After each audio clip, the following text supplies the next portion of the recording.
Today, we're diving into a massive story of geopolitical ambition, a really high-stakes energy play. It's all about a prize so huge it could literally reshape global power, and it all comes down to a single number. 300 billion. Let that sink in for a second. That's the staggering scale of the prize we're talking about, and it's all buried deep beneath the ground in Venezuela. And just to be crystal clear, this isn't some wild guess or speculation. We're talking about the largest proven oil reserves of any single nation on the entire planet. So what does that actually mean in a global context? Well, 300 billion barrels works out to nearly 17% of the whole planet's known oil supply. Think about that.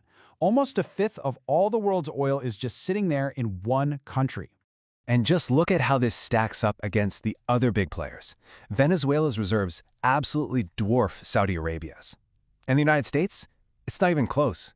Venezuela has over 3 times more. The scale is it's honestly hard to wrap your head around. Which, of course, brings us to the central mystery here. If a country is sitting on this much black gold, why isn't it the most powerful energy producer in the world? Why is this giant sleeping?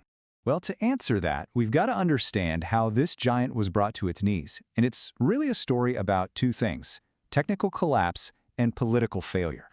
Okay, let's start with the technical side, because you have to understand not all oil is created equal. Most of what Venezuela has is something called extra heavy crude. I want you to think less of a liquid and more like tar or asphalt. It's so thick and gunky that it's a real challenge to get out of the ground, and it's even harder to refine into something useful, like gasoline. And here's the critical piece of the puzzle, the real kicker. Venezuela has all this raw crude, but it doesn't have nearly enough of the advanced specialized refineries you need to process it. So which country does have those refineries? Yep, the United States. And this creates this really weird codependency. It's like each side has a lock and the other one has the key.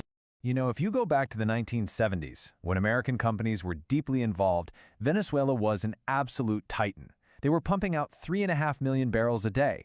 But after decades of political chaos, which all culminated in harsh U.S. sanctions in 2019, the industry just collapsed. Today, their production has totally cratered to less than 1 million barrels a day. Now, this wasn't some sudden blowout. It was more like a slow puncture over many, many decades.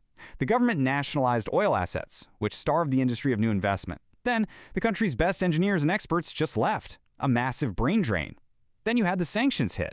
And now, a lot of the little oil they do manage to produce goes straight to China, just to pay off old debts. The whole industry is basically just rotting from the inside out. So that's the problem. But now, let's talk about the proposed solution, the U.S. plan to turn this whole thing around. But you should know, this plan comes with a very serious reality check.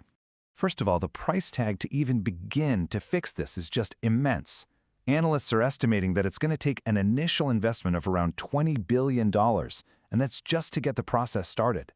So what does $20 billion actually get you? Well, according to industry experts, it might get production up by about 500,000 barrels a day. I mean, it's a start for sure, but it's a really long and expensive road to get anywhere close to the 3 million barrels a day they were pumping out at their peak. And if you want some context for the timeline, just look at Iraq. After the 2003 invasion, it took 2 full decades, 20 years, to triple the country's oil production. So trying to reverse decades of neglect in Venezuela, that's going to require a similar multi-decade commitment. This is absolutely not a quick fix.